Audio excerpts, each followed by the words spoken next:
Welcome, everybody, to One Stage at a Time, the podcast where we go to horrible, horrible, horrible places about your beloved video games and discuss every single level in a video game. We are right now in the throes of passion.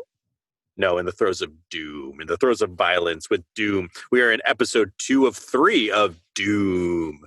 Not of this podcast, episode 2 of 3, but in the game, Doom, episode 2, level 2 of Doom. I'm Aaron Neeson, and I'm joined by Andy Prim. Hello, Andy. Hello. Hello. Thank you for being here. And we are joined by Samuel Ingersoll. And Sam, hello.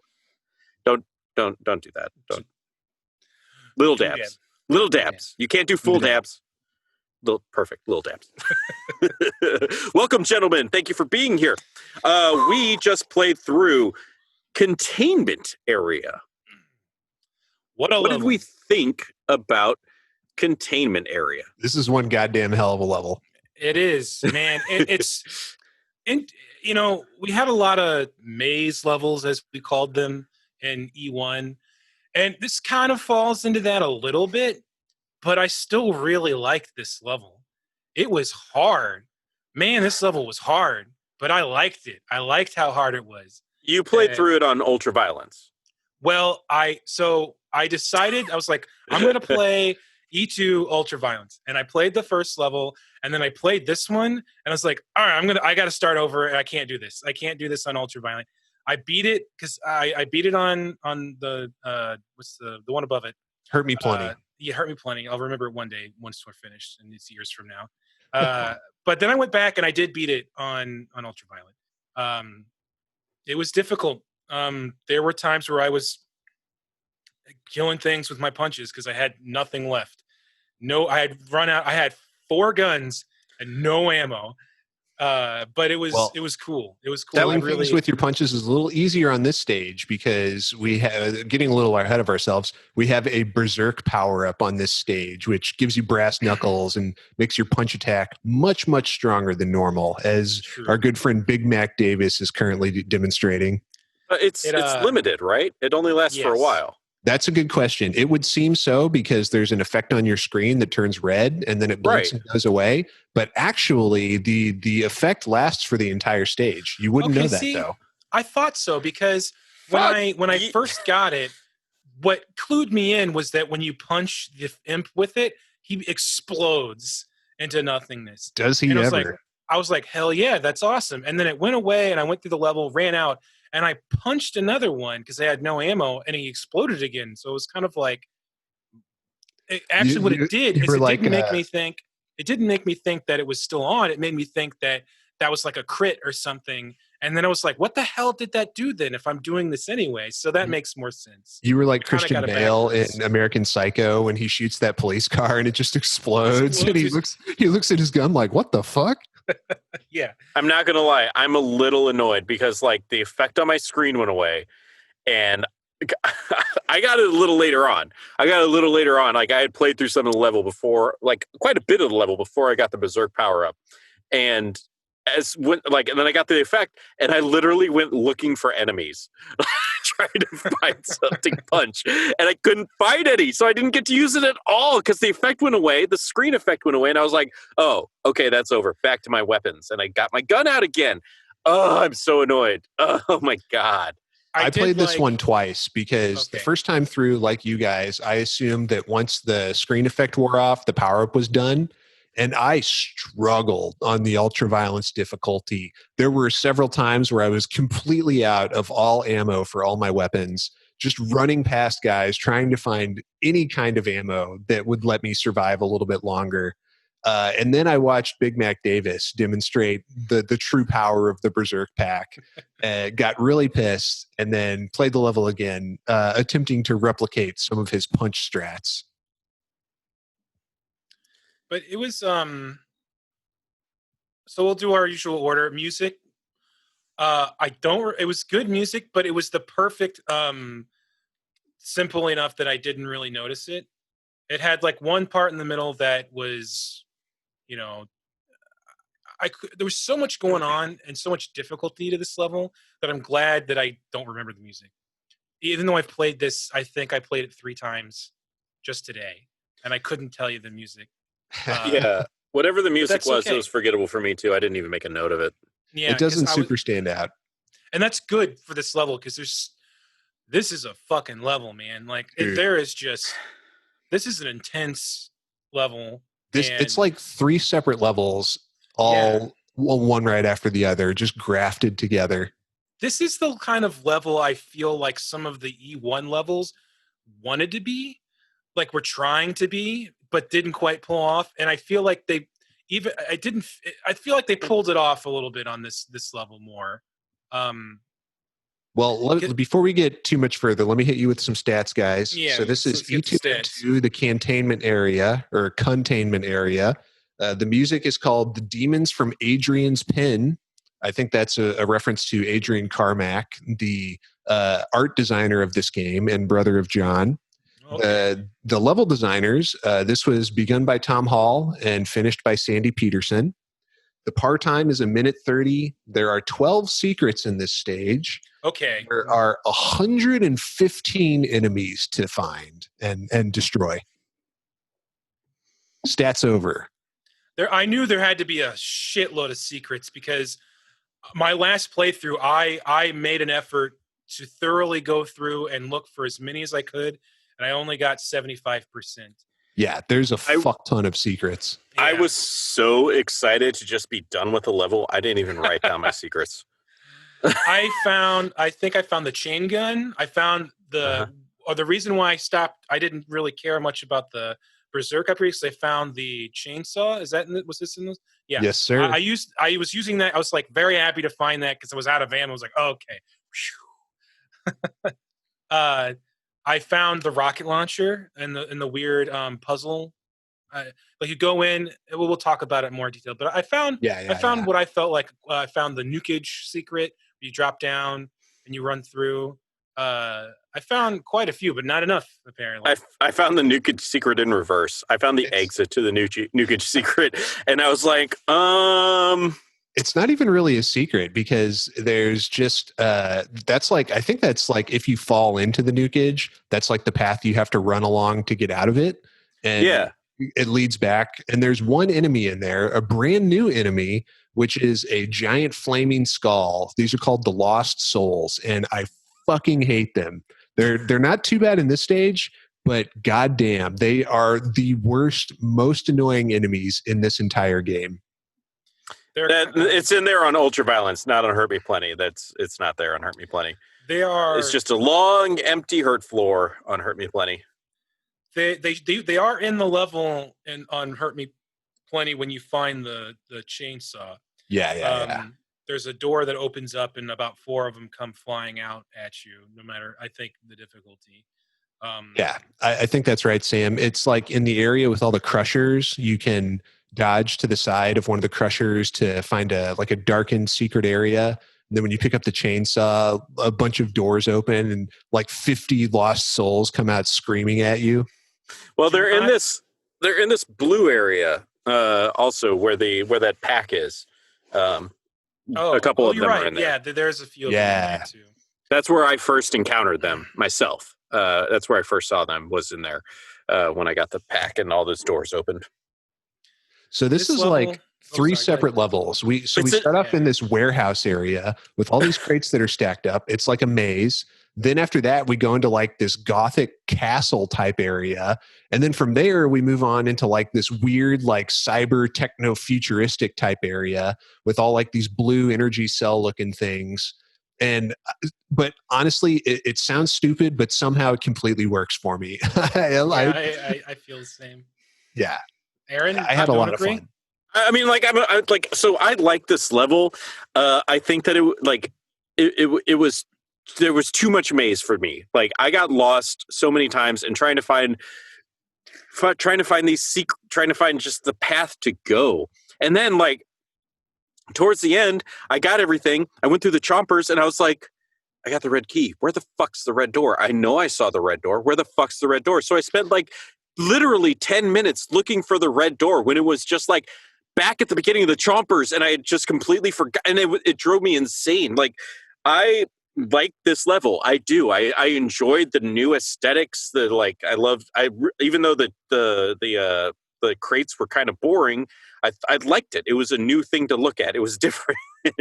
Like, I liked everything about this level except how fucking lost I got and how confusing it was. Like, I spent so much time like trying to find my way around the crates, trying to find my way around the Gothic castle, so it bothered me. It took me 25 minutes to finish this my first time. It was too much. It was too much. What helped me? And on the whole, I liked the level. I really did.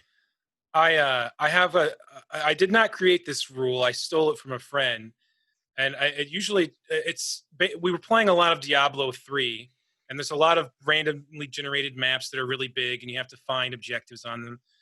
But his rule for games is he always goes left.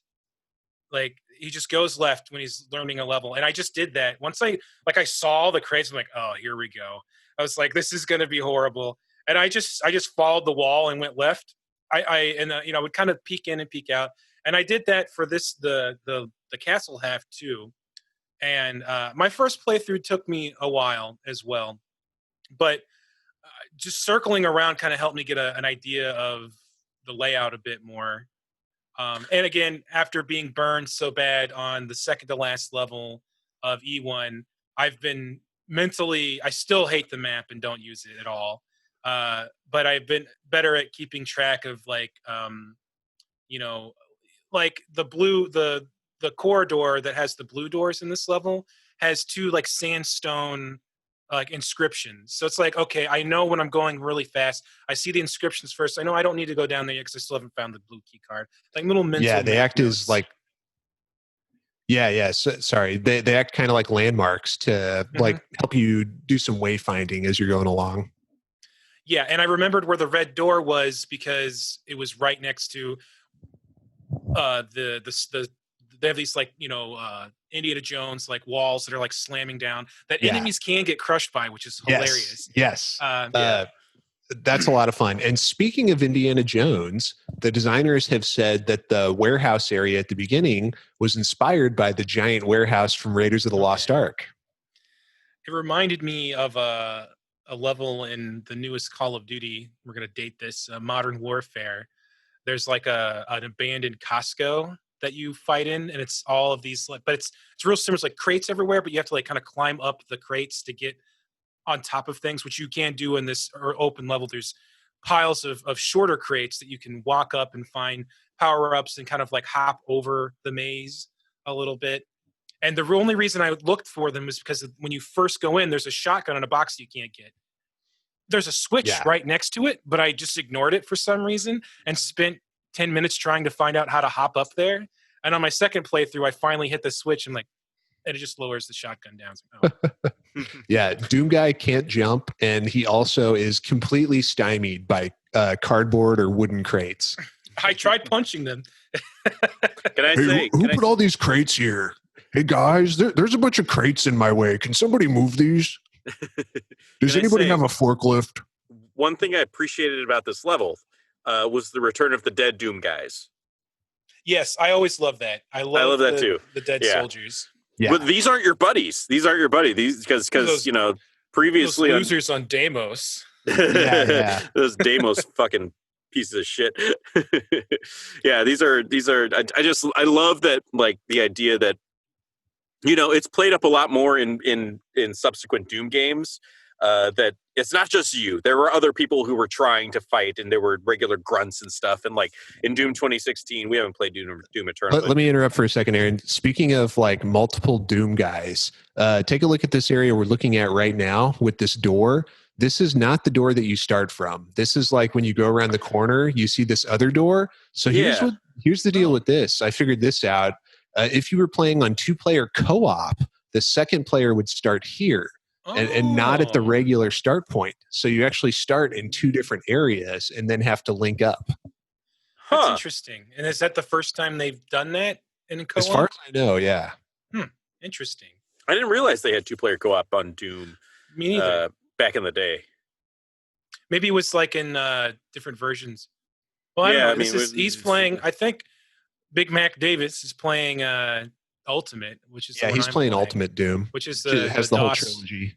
It's the DOS original version. So yeah, I didn't know that. That's pretty cool. Yeah, because I mean, like I'm pretty sure I think that's on the Switch version, which is the one I'm playing, and I'm pretty sure I found that and was like, okay, let me try to open this. Nothing. Okay, moving on. we should do a co-op playthrough of this sometime. Yeah, that would be a lot of fun. All right, let's see. A couple other things I wanted to. Well, actually, there's a lot of things I want to talk about. Let's get to it for a while. Okay, I wanted to mention the yellow key room, and that is maybe I'll try to find it in the video here. But after we go through the warehouse area, we go through some of the castle type area as well. You see the yellow key across a pit of nukage. And when I first did this, I just ran like straight across the nukage pit, just like willy-nilly, haphazard, like just, let me take the damage and grab this thing. But actually, as Big Mac Davis will demonstrate, there's a blue tile along the ceiling. And if you follow that, it lets these little blocks raise up from, sorry, it's not nukage, it's blood. But it lets these blocks raise up from it and let you safely cross the path. I thought that was like a nice touch. Super cool. I found it on accident because I was paying. There was some stuff like this level, man. Maybe it's on Nightmare, but I swear to God, I saw it happen. Imps just teleport in out of nowhere in this. Yeah. Like they just show up. Like you go down a hallway. There's no doors open up. They don't come out like they did in episode 1, like where a door opens up and they're there. You turn the corner, you do something, and you go back, and there's like 3 extra imps that were definitely not there a minute ago. And so I swear to God, I saw one like teleport in, like maybe I made it up. I don't know. I felt like that was happening a lot. It may be the case. Enemies do teleport in this game, but what also might be happening is there's lots of imps tucked away in little alcoves, especially in the warehouse area. And sound is a thing in this game. Enemies can hear you, and they can especially hear gunfire. So if you're firing your guns off, they're going to try to find you, usually, if they're like programmed to do that. So sometimes imps will just like wander around, and as you're going back through an area, there'll be enemies there that you didn't see the first time because they're going towards the sound of your guns. That makes sense because I on other playthroughs, I knew there wasn't as much stuff I needed in the stacks. So I would just kind of zoom through, get to the castle place. So they might have been following me through the level into that area. That makes more sense. But I found the, just so I don't forget about the platforms on accident, because I was kind of panicking and I pushed my mouse forward and fell into the demon blood and was like, oh shit. But then I started and I was like, what the hell? And then I was like, oh, wait a minute. Like, this is just going to be like a path, like a maze. I thought that was really, really cool. I like that a lot. Yeah, I agree. Yeah, this level reminded me of the what is it? The Path of God, all in Indiana Jones and the Last Crusade. The third Indiana Jones thing in this level. In the Latin alphabet, Jehovah begins with an I. Well, this one's almost, or the leap of faith, where the name of God, where you have to follow the right path, or else the letters break and you fall to your death. Yeah. But later on, there's the one where he can't see the ground and he has to throw the trust stones that it's across. there. Yeah, right. Penitent man shall pass. That's the first one. Yeah, Sam. The penitent man is where he has to kneel, otherwise his head gets chopped off. Right. The penitent man kneels before God. Okay, boomer. Listen, Callista and I have gone over the script many times. He chose poorly. I chose wisely. I am Harrison Ford. I like how the cup of a carpenter. This level has now there's blue stuff that hurts you when you stand on it. So we've gone green, red, and now Does that blue stuff hurt you? Yes. If you walk on the little blue circles on the ground, if you stand on it, it hurts you. Huh. Yeah. I even tested it out. I was like, should I be avoiding this? And I stood in it for a second. It's not. I feel like it wasn't like. It was kind of like boom, maybe like a pulse. Yeah. It's a little finicky and it's flashing. So like maybe only when it flashes it hurts you or some shit like that. I don't know. But it definitely hurt me. Okay, that didn't register with me at all. And I even was like, should I be worried about this? But okay, right on. It makes me think of like we're walking through like some kind of engine or like really powerful like sci-fi device, and this is like, you know, part of like the you know, power supply of it that's like glowing like this pulsating blue, and if you step on it, you're getting like shocked by like this alien energy. Yeah, it felt like some kind of power source. So like the nukage was like leftover. Demon blood is demon blood. It is what it is. And then it's like some kind of electronics, you know, power source.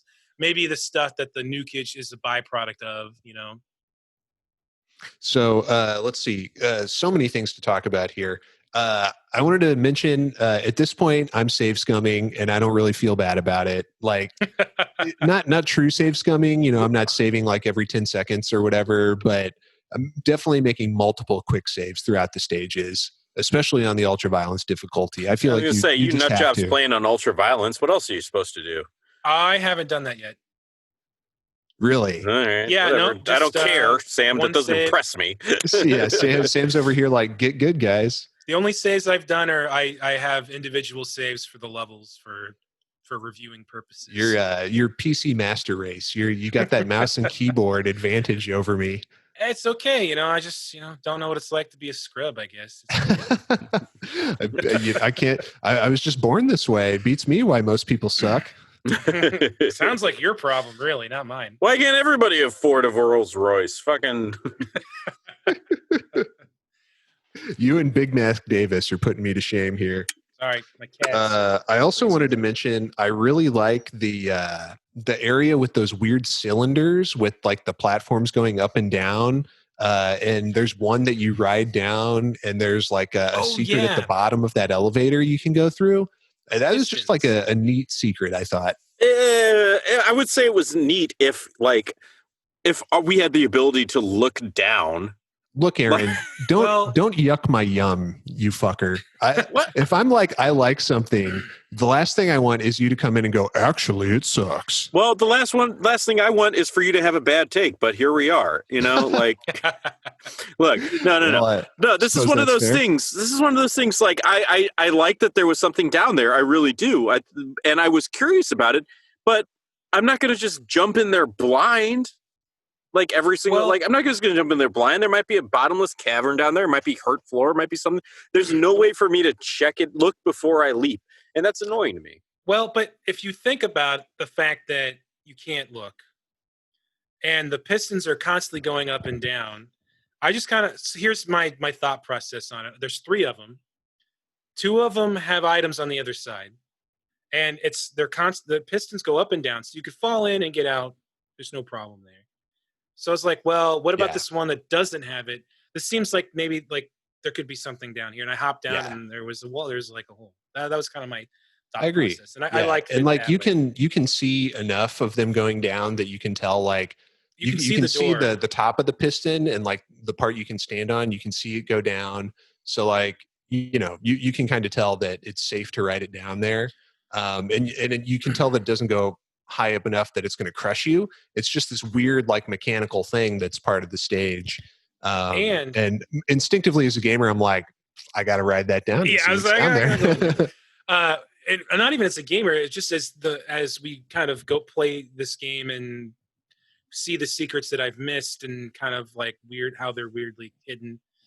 But just to be irritating, if you stand at the edge of that piston that has the secret, when the left piston goes down, you can actually see the door on the left side. But you'd have to be standing there waiting and like looking.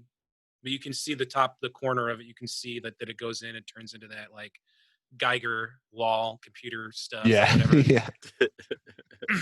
I mean, listen, you guys, you might have been able to finagle your way into seeing it somehow or another.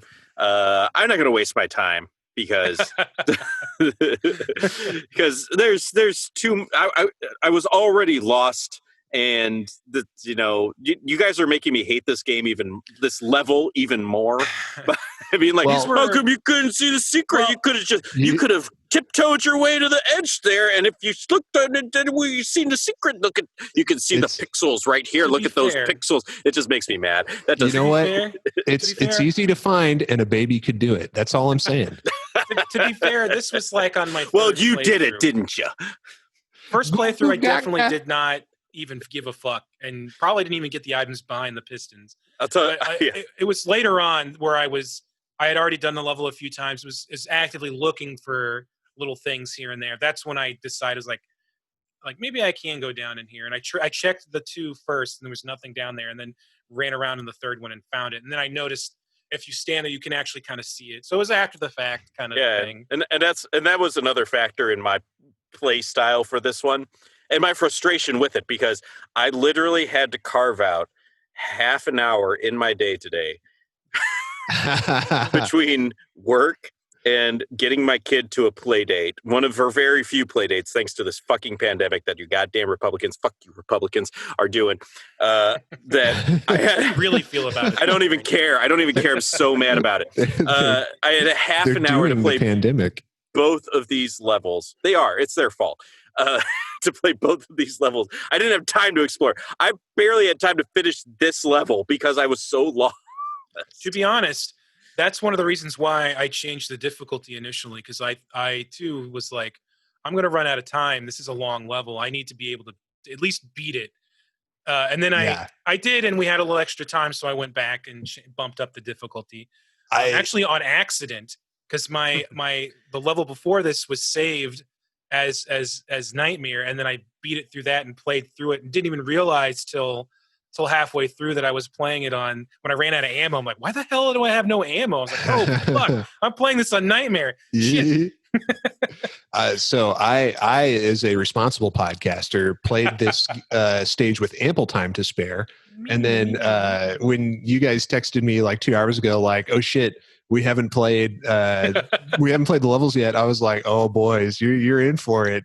E2M2 is going to work your nuts like a speed bag. Yeah, I believe your phrasing was something along the lines of that. Like, it's going to kick you in the nuts.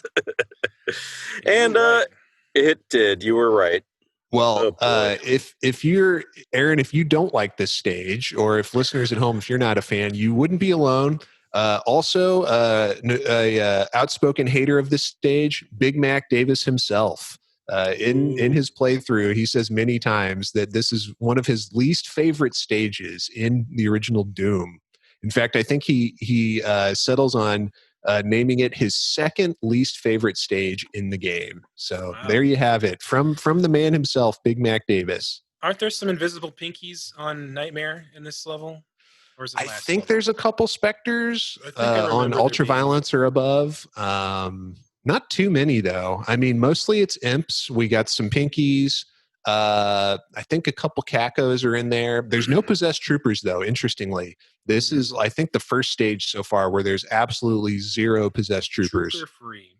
Way too many goddamn imps for Nightmare. Because man, shooting them and punching them, shooting with a pistol and punching them with your fist is annoying as hell. When you don't know that the Berserker thing is worth a damn and you don't pick it up. Yeah. Dude, yeah, so like that's probably part of the reason that they didn't give any of the possessed, soldiers at all, because you got the Berserkers, so they're like, just punch everyone, guys, come on, even though they give every indication that it goes away. Yeah. You didn't go berserk like Guts from the classic anime Berserk. Smile. Tell me what you say. It's the thing. Don't worry about it, Aaron. I'm not worried. Not worried at all. I like how the Berserk power up is just a black health kit. Yeah, it catches your eye immediately. It's like, whoa, what the? Yeah, this is different. And it does give you health. I think it does. Yeah, I mean, I got up to 100 with it. I wasn't that low, but it works. Yeah, in all ways like a health kit. But then the only indication that it does what it does is that it. Like when you're out of ammo for a shotgun or something, you pick up shotgun shells, you switch to that weapon. When you pick up the Berserk power up, you switch to your fist immediately. So it's like, okay, I need to punch something. Like, it's kind of intuitive. Guys, look at Big Mac's armor. Hell yeah, 69. On purpose, methinks. 69, dude. It's been that for a while. It's got to be intentional. That's how you get the last secret in this level. You have to 69 oh no, the it's Caco gone. Demon. The other thing about the Berserk power up is when you pick it up, actually you lose your left eye and your right arm becomes a metal arm with then the hand flips down and there's a cannon that can fire. And you get an auto crossbow on the other one. No, that's the same, or is it the same one? Is the auto crossbow on the same hand? I think it's on the same one. I actually don't remember, but I think it is. You also get a giant fuck you dragon sword. We're just talking about Berserk now, Aaron. I know what you're talking about. And for a second there, I forgot about the whole Berserk thing, and I thought you were talking about Cable. Sam, are you caught up on Berserk? On the manga? No, because I would read it at work, and I can't read it at work. Yeah. No, that checks out. Yeah. I haven't read it in a really long time. I think the last time I read it, they were fighting the trolls. Yeah, yeah. It was a long ass time ago. They do that for a while. So they spend like 1 million years on a boat. It goes on for so long. But then like they finally fixed Casca's brain, believe it or not. I heard that. Yeah, I heard she finally snaps out of it, and I'm sure she hates guts for some reason when she snaps out of it. Yeah, pretty much. I mean, like after she snapped out of it, they were like, okay, we're taking another hiatus for like another year and a half. Well, my guy's been doing it forever, man. He really has. Yeah, like he's in his 50s now. He's like the One Piece guy. He just like has to stop so he can, not die. And then speaking of One Piece, I got to the part in One Piece that's like, the part everybody talks about, like the big spoiler type thing that happens like halfway through One Piece where a certain character bites the dust. I think that's isn't that the part I ruined for you on accident? Yeah, it was either you or Matt Paget. It was me. I did it on accident. I had no idea. I still think about that and feel bad about that. By the way. Oh no! I think Aaron's about ready to not talk about this anymore.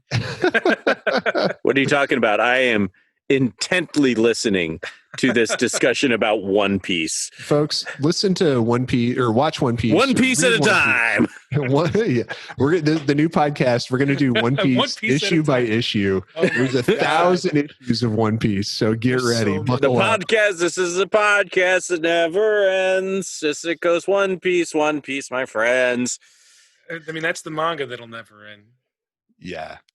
Okay. And why should it? It's the perfect manga. It's amazing, apparently.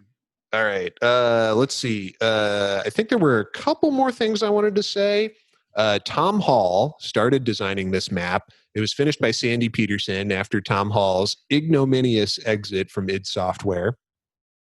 But Tom Hall reportedly was really pissed off about the final version of this map. He did not approve of some of Sandy's changes, especially to the warehouse area. He just had some serious nerd artistic rage about it. He thought that he said it was unplayable and just ruined it. And I don't even really understand what he's talking about because I think the warehouse area is fine, but yeah, I don't know. Tom Hall really not happy, not pleased with Sandy Peterson's completion here.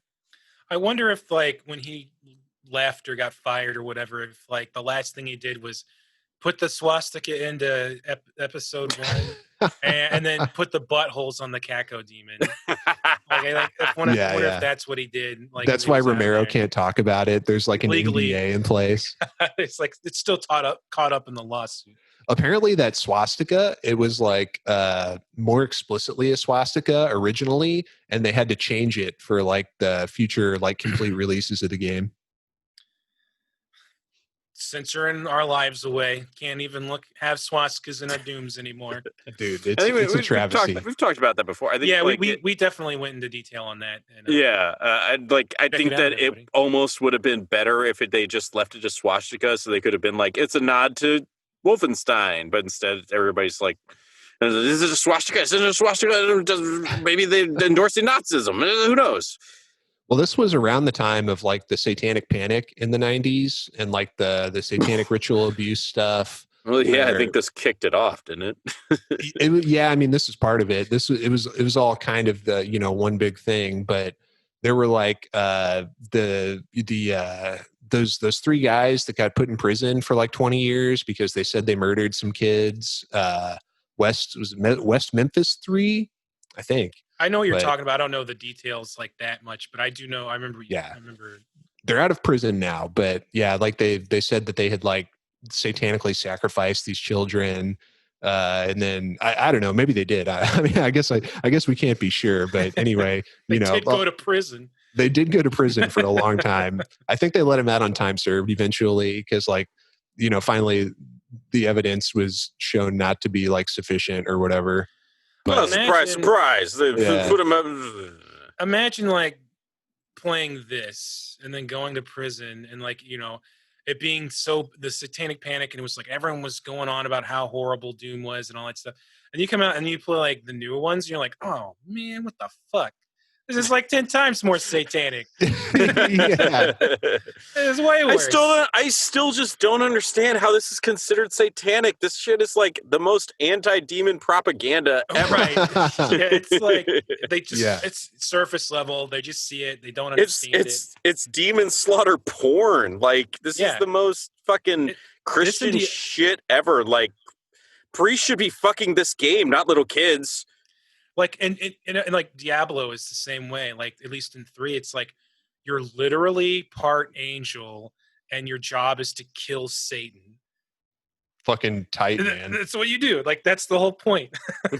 Well, here's my question for you guys: do you think that in Doom, are we literally in the Christian biblical hell, like Dante's Inferno? Lucifer Morningstar is the king thereof, or is this some kind of alternate dimension or perhaps a planet of some kind which has the features of the biblical hell? What do you think?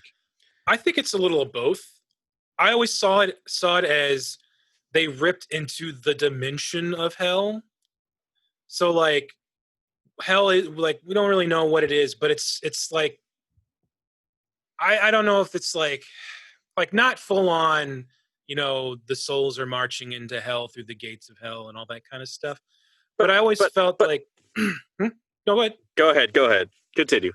I just like, I felt like it was hell, like hell, but maybe not like biblical hell. Cause like, maybe like it's what inspired biblical hell maybe.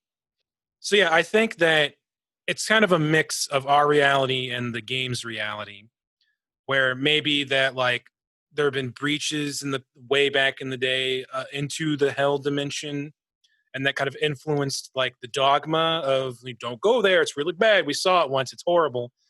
Yeah. Like the guy that wrote Revelations, like peeked into it, like on an acid trip one time, and that's where all that lore comes from.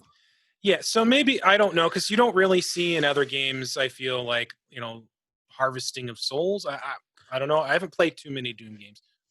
Well, in this game, the soul sphere is a dead soul, at least one. It might be multiple dead souls. So, like, it is definitely people who have died in our dimension have gone to that dimension. So whether or not it's just another dimension or if it's some sort of supernatural dimension that is the biblical hell, I mean, like, I think that at that point, it's just like splitting hairs, It's like people who die in our dimension go to, some people in our dimension who die go to that dimension and suffer eternal torment.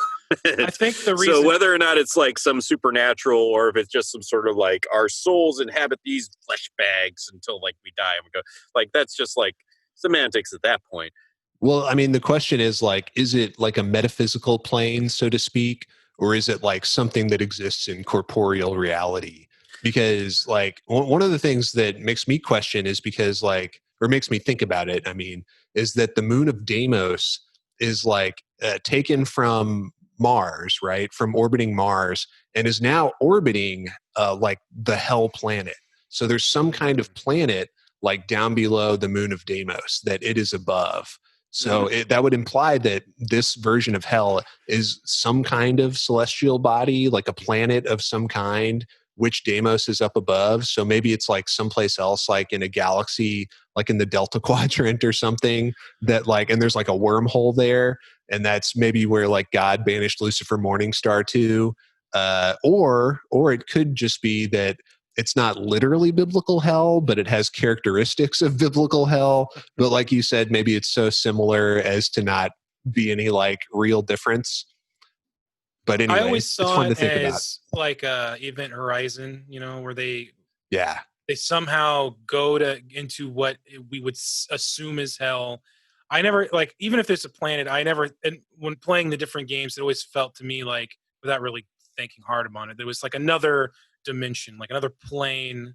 Even if it was a whole planet of this is hell, the planet, it also felt like, to make the distinction is the fact that there's clearly more going on as you play through other games on the hell planet, I guess. That's more than just, we're here and the only reason we're here is for souls. Because, like, they start mixing in, a little bit spoilery, but the game's shit. This shit is old. Like, technology and stuff starts getting kind of like they have their own, like mechanical technology and stuff. Yep. It feels like there's more to just kind of playing the games and looking at the stuff. There's kind of more to it than just that aspect. But again, it's also kind of ambiguous. They're kind of going into deeper that side of the lore. And because they do like upside down crosses and pentagrams, but we don't see any like angels, or like Satan never makes an appearance, for example. All the demons that we see are sort of like generic, and even the bosses don't really have any biblical significance. Like, we're not fighting Baphomet or Abaddon or Beelzebub or anything like that. It seems like those are our terms for them. Like, they may not be using, that's not their stuff. Right. We do know from the lore that there are lords of hell. We know that. That is something that is in the Doom lore. There are lords of hell, and they raise that super demon or whatever it's called, that giant monster, in order to try and fight the Doom Slayer, the DOOMGuy, and Doom Slayer just fucking eats its lunch. And like, so like there definitely are like hierarchies of hell. We have the barons of hell. The barons of hell, yeah. You would assume that there is a like king of hell. We may not have seen it yet, but you would assume that there is a king of hell that all of these hierarchies are eventually answering to. I think we know who the king of hell is, and the answer is DOOMGuy. Oh, I was Jared from Subway. I thought you were going to say Thud Butt. From Hook. From Hook. You've said that before. Thud Butt is the king of hell. It's true. I did say that. I just always got the feeling that the hell we find is kind of doing its own shit till we start fucking with it in the Doom games, and that anything that we've thought up of as hell is stuff we're placing on the hell in the games, and it's not anything that, like, I've heard this. That's, you know what I mean? Like, it seems like it's our trying to understand what that hell is, not anything to do with what they have themselves. I don't know.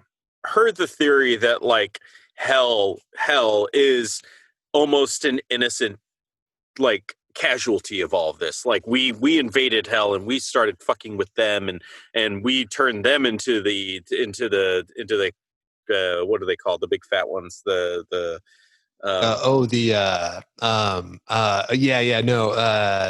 first appear in Doom 2. The Mancubus. Guys. Yeah, the Mancubuses and the cyber demons, and a lot of the monstrosities that we have to fight as DOOMGuy and the Doom Marine and Doom Slayer are because of humans fucking with hell shit.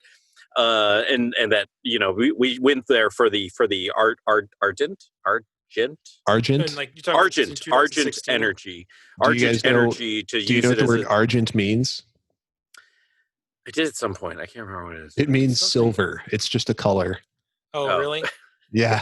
And it's not even, I don't think it's even silver in the game, is it? Maybe it is.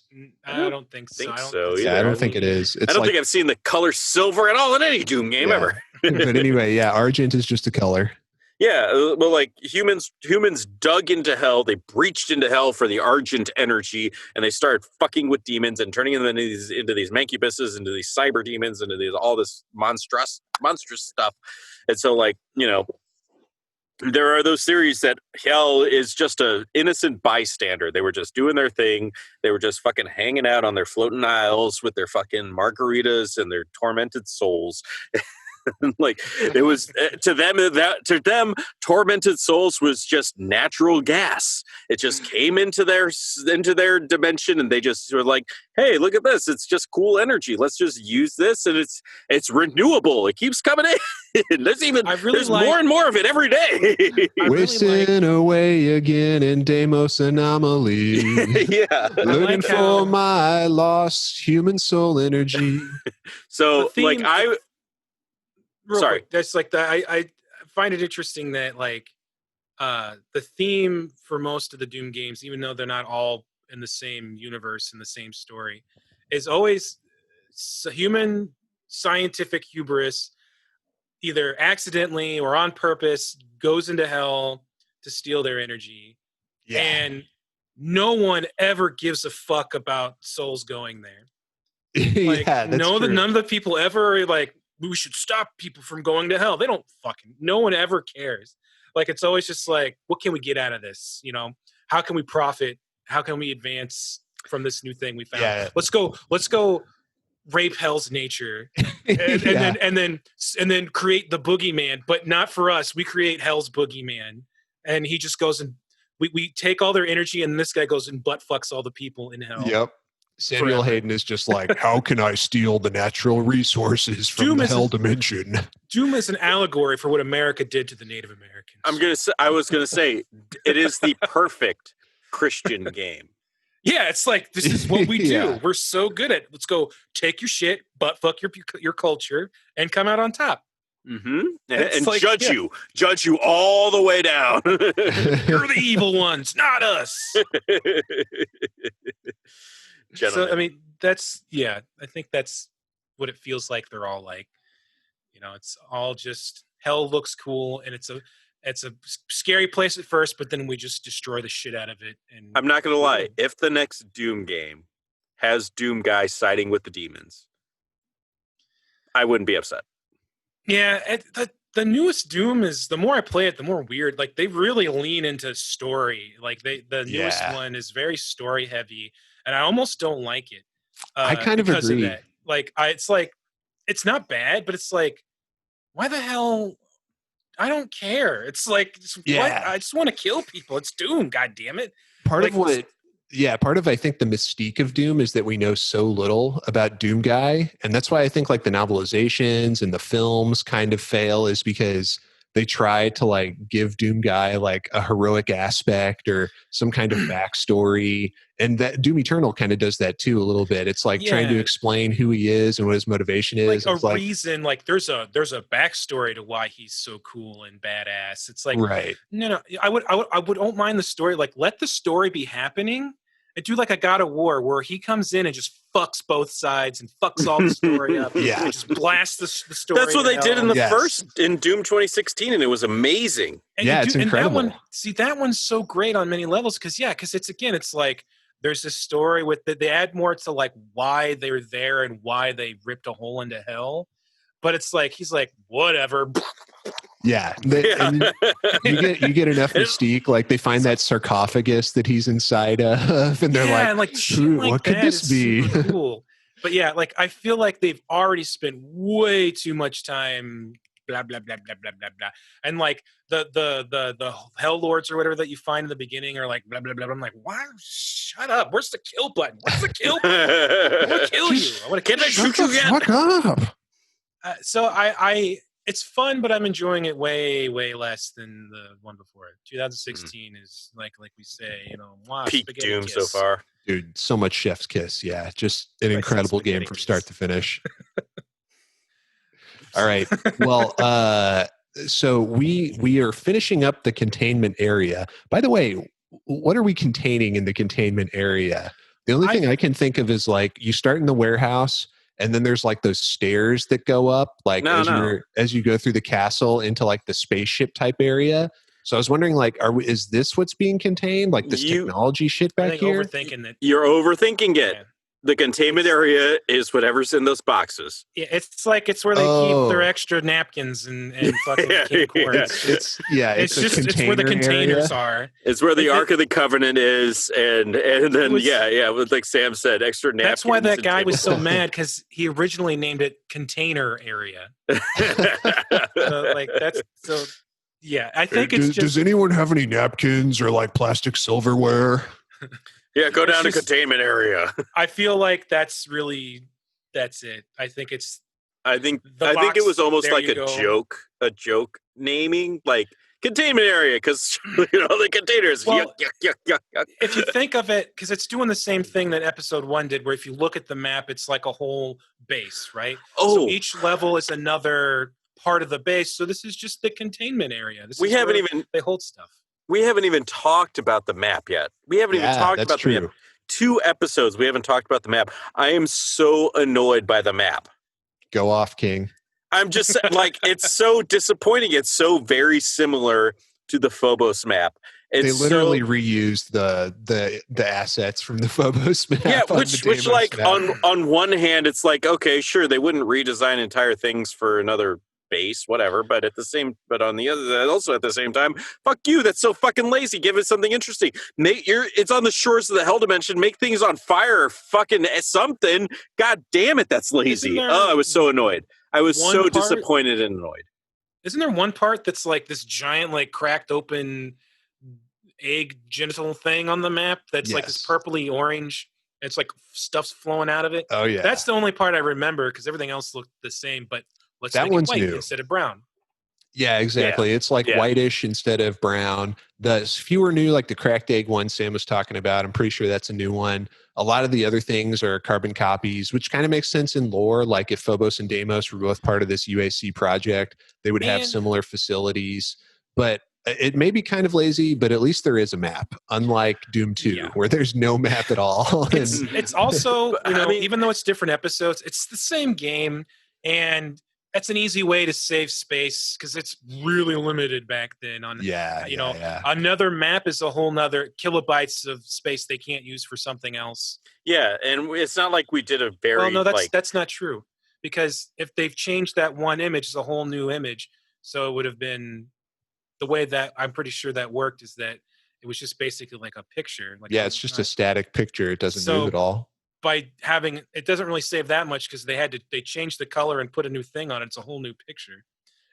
It's not a 3D model where they can take different models out. So it didn't really say. It is lazy. That's lazy. Yeah. And I mean, at that point they might as well just omitted everything like they did in Doom 2, because it doesn't really add that much to it. Like it's like, you're here, you're here, you're here. It doesn't matter, because it's like it's not like every level you could plug anything into it. It's not like you're going to the forest and expecting a forest tableau there. You're going to a building, and inside that building could be anything. Doesn't matter. We haven't talked about this yet, but presumably like DOOMGuy on Phobos and Deimos as well has to go between the facilities. Do we think his helmet lets him breathe like in the atmosphere of these moons? Because like you do go outside at certain times in episode 1. Yeah. I feel like, but you were left to guard the shuttle, assuming you're outside the shuttle, right, with your pistol. Like that's what you were left to do: guard the getaway vehicle with your pistol. So you'd have to be outside of it. You can't shoot from inside the shuttle. And everything. It's not outside. A full pressure suit though. His arms are exposed. He's such a fucking badass. Yeah, his pecs are exposed. He's been engineered to withstand the... maybe they've done... At this point, they may have terraformed it. We don't know. That's true. Yeah, there may be some kind of technology thing going on. But yeah, Sam's right. His suit is not airtight. There's that big hole, so you can see his pectoral muscles, and which I think they bring back in Doom Eternal. Right? His abs. You can't see his pecs. You can see his abs. I know you see his, fine. like most of his arm, like it's like a t-shirt sized armor thing. You can, and then gloves, I think. And and I think on the cover for Doom Eternal, or maybe Doom 2016, but they have that same cutout part on his 2016. He's like Master Chief in 2016. The Predator suit must be Eternal then. Yeah. I'm pretty sure I've seen artwork for Eternal where he has like that same like ripped out part over his stomach. Eternal, his gun, his biceps are always exposed, and then I think you can open up like a suit at some point, a costume change, a skin. That's what it's called, a skin that you can. Skin for that one is definitely a throwback, I feel, to like the original Doom costume. Agreed. Yeah. Because you can even see his face through the visor. And then the Doom 2 cover art is a big fuck you demon, but it also has like its stomach skin missing, and you can just see its guts inside. Yeah, it's like robotics though, isn't it? Kind of, yeah. It's like a cyber demon or something. Yeah. It's cool. I agree, yeah. Good homage. It's like, yeah, they're like, you got DOOMGuy with like his armor missing, and you can see his stomach, and then you got a demon with his skin missing, and you can see inside of his stomach. Maybe you are the demon in Doom 2. You are. I mean, you are the demon to hell. I mean, that's DOOMGuy's MO. Looks at the camera. We are the Walking Dead. Like trying to find out what makes them so strong. Like, well, maybe it's abs. So they just like, they're stupid demons, so they rip off their own skin. Oh fuck, that wasn't it. I feel weaker now.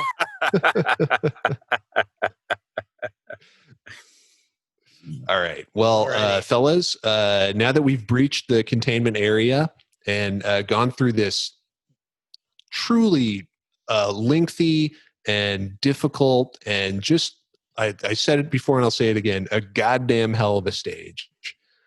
We have triumphed, and we are now moving on to E2M3, the refinery, which we will be back in about a week's time to talk about that episode. Sam, Aaron, it's been a pleasure. Thanks for being with me, fellas. Aaron, what do you want to say to the folks at home before we sign off today?